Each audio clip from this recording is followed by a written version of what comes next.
Hi,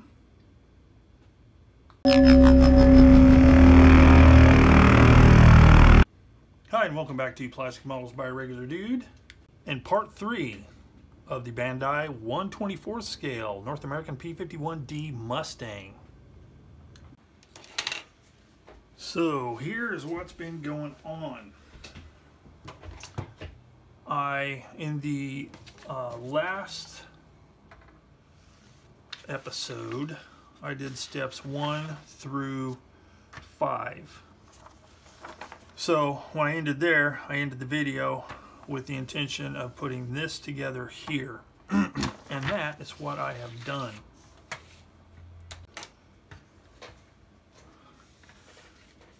Okay, you can see that I've got the thing glued together and I'm working on the front right now. So let me explain what exactly I did in assembling this. What I did, and it's common practice whenever I glue fuselages together, is I do a section at a time. For example, I use break points. So like between here and here. I glued that section together, clamped it, and let it cure overnight. Then I came back and I glued this part here. Same thing, let it cure overnight.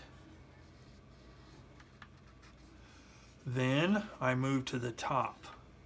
I glued here, let it sit. Then I glued here up to the top of the tail here. I glued up to about right here. There was a gap, so that's where the glue stopped. So I had that all clamped together. Then I flipped it over. I glued this part first and around the rudder. Let that dry up good, and then I did this. Now this one here, you can probably see that there's a bit of a gap. That one just would not squeeze together and stay, so I'm going to have to use some filler, and for that I'm going to be using some thicker, more substantial filler, the Mr. Hobby Mr. White Putty. I'll put that in there, let it sit for at least a day to make sure it cures all the way through, and then I'll sand it down. The rest of it, I used this miraculous device here, which is a Tamiya file. And this thing is awesome because you can file the tarnation out of the thing, take off a lot of material, and it doesn't leave it all scratchy looking like if you use a coarser abrasive. I mean, this thing keeps it smooth, and all you have to do, you can take like say a 600 grit stick or even a sponge and just smooth it out, then hit it with 1,000 and it's ready for paint. So that's what I did that all the way around. Once that got to the stage where I could handle it, started on this cowling here, and as you can see, it's way crooked. Well, there's a reason for that. The nose is kind of cocked to one side. Okay, but it does have some flexibility. So what I did is I glued this side here first, because that's the one that, when I put the cowling on, that's the one that lined up the best with the fuselage. So I glued that. Once that cures up really good, I've just got this piece of tape to keep it from flopping around. What I will do is I will, using my clamps, these clamps here, possibly these, I will tweak the fuselage around to where this lines up here and lines up here, because right now there's a step and this one's not even touching. So this will have to be pulled in, this will have to be pulled over, and that should pull everything into alignment. So once I do that, I'll get that glued up, and the fuselage for the most part will be complete. So then I'll just touch up all the areas where I sanded, make sure everything's really smooth, and then I can move on to the wings. So we'll let this sit a little bit longer. When I come back, hopefully I'll have this all worked out and we can move on to the wings. Alrighty then, let's move on to this wing. So as you can see, I've got all of the panel lines and rivet detail that I want to remove filled in. So now comes the tedious part of sanding it all down. So I'm not going to bore you with this. I'm going to sand this and then we'll come back and see how it turned out. I'm probably going to have to do some extra filling because sometimes, especially over the rivets, they're so small that even when you try and work the filler in, it will just kind of like bridge over the rivet or whatever. So we'll see though. So I'm going to get cracking on this and then we'll come back and take a look. As I progress along on the upper wings, I need to get back onto the lower wings. Now I don't know if I actually mentioned this. I'm pretty sure I did, but this lower wing had rocket mounts to it. Now, as far as I know, I have never heard of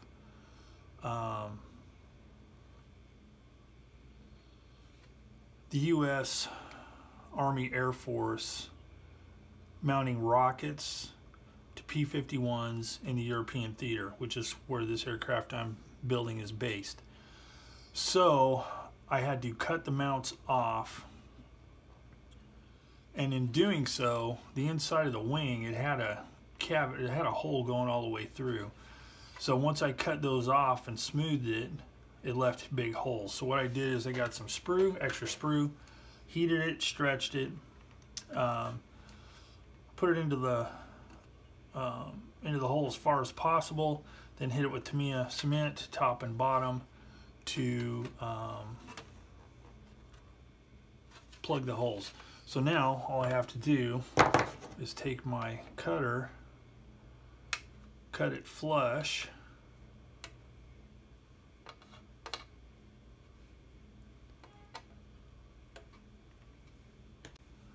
like this,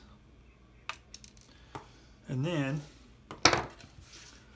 when I do the putty work I need to do on the bottom to fill in the panel lines and rivet holes, I can sand all this smooth at the same time. Okay, a few things going on here. I'm going to be ready pretty soon to start gluing the gear bay doors in place, but they're fraught with sink marks. I've already got this one. You can kind of tell right here where the deepest of the sink marks were. This one had the same, and you can probably see here we got one right here that kind of forms a Y. So I'm gonna have to do those. Still need to get this part filed and sanded down, all of the panel lines and such, and then I've got the machine guns cut off because I'm going to be ready to glue the wing halves together, and I need to glue these as well. And what I've done is I have drilled out the tips of the barrels. Then these will go in here like this, hopefully, if I can get it to fit. Anyway, they go in there like that, and then these go inside the wings. So I'm going to continue working on all that and come back after a while and see how far I've gotten. All right, the leading edge of the leading edges have been sanded. All this stuff has been sanded and is ready to go. I think I need to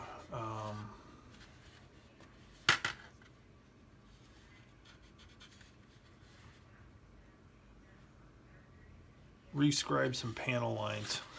I got too overzealous in my puttying underneath, and I puttied these when they shouldn't have been, because these are supposed to be left puttied. There's like screws, that's removable stuff there. Oh, wait a minute, it's only the top. Maybe okay. Yeah, I'm gonna leave it. Right or wrong. Everything else turned out pretty good. but I won't really know until I prime it. But I'm not going to prime it with it off the aircraft. So what I'm going to do is I'm going to fit this thing on here like this thing being the wing, and get that popped into place like that and see how it looks. Now, the wing roots are not bad. They're actually pretty good considering, but it's going to take a little bit of tweaking. There we go. That pushed that one up. This side here is pretty good. Now there's a little bit of gappage there, but you know, once I get glue in there and everything, I'm not going to be that concerned about it. This side here looks good as well.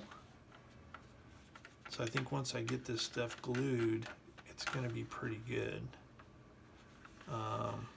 So it's actually looking a lot better than I thought it would. But I am going to have some stuff to do around here. I'm going to have to close that stuff up somewhat, get it lined up and glued. That's going to take a lot of tweaking and clamps and doing little bits at a time. So I'm going to work on that. And then once I get all that complete and get some primer on here, come back and take a look. Check-in time. So as you can see, quite a bit has happened. I've got the wings glued on. The wing roots actually turned out really well. I mean, I was really pleasantly surprised. I didn't have to do much work. There was some like very shallow dips in this upper wing part.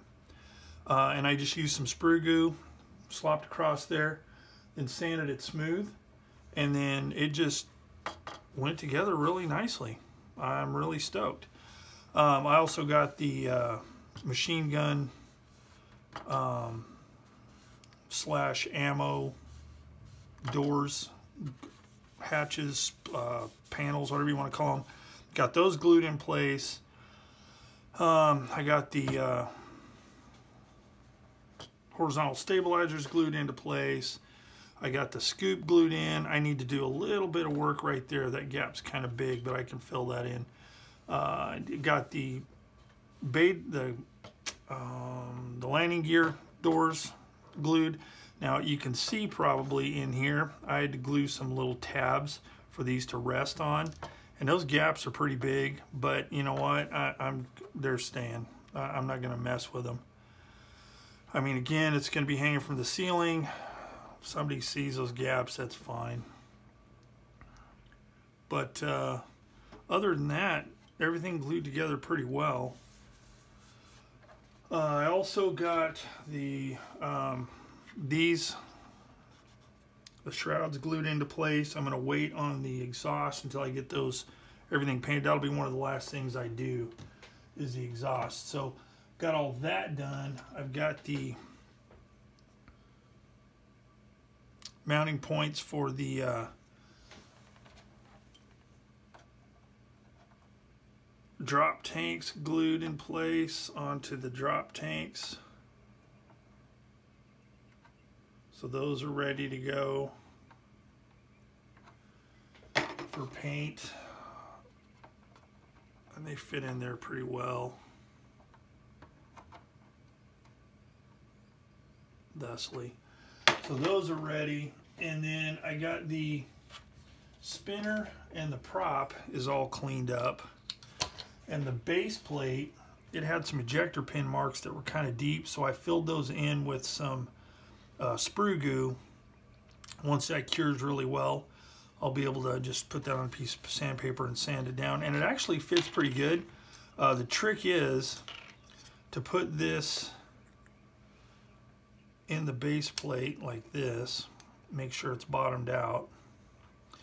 And then set that in place, check the alignment, spin it around, check the alignment, spin it around, check the alignment, and there's one way where it fits really well all the way around. So